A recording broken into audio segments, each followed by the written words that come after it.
করছেন মা ওরকম ভাবে? যোগ ব্যায়াম নাকি? যোগ ব্যায়াম কেন হতে যাবে?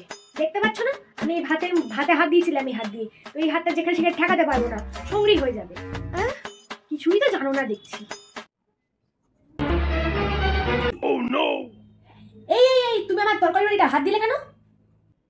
বাটিটা এদিক থেকে ওদিকে রাখলাম, ওটা আঁশ হয়ে গেল যে। তুমি জানো না আমি আঁশ তরকারি খাই না? আমি হাতে সরালাম বলে এটো হয়ে গেল। কিছুক্ষণ আগে তুমি মাছের বাড়িতে হাত দিয়েছিলে না, তাহলে হাতটা ধুয়েছিলে? না। ছি ছি ছি ছি ছি, অকম্মায় ঢেকি।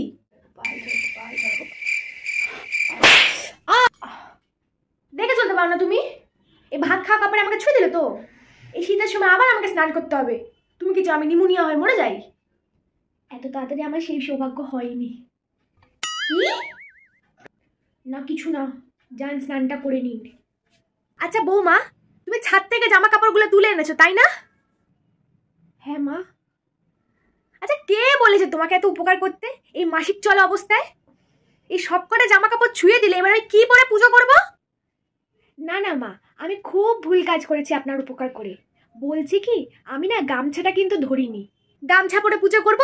এটাকে তুমি ন্যাংটা বাড়ি পেয়েছো? ছি ছি ছি ছি ছি ছি ছি ছি ছি ছি ছি ছি।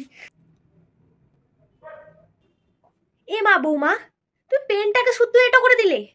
পেন কিভাবে এটো হলো? কোনো জিনিস মুখে ঠেকানো মানে সেটা এটো হওয়া, সেটা তুমি জানো না?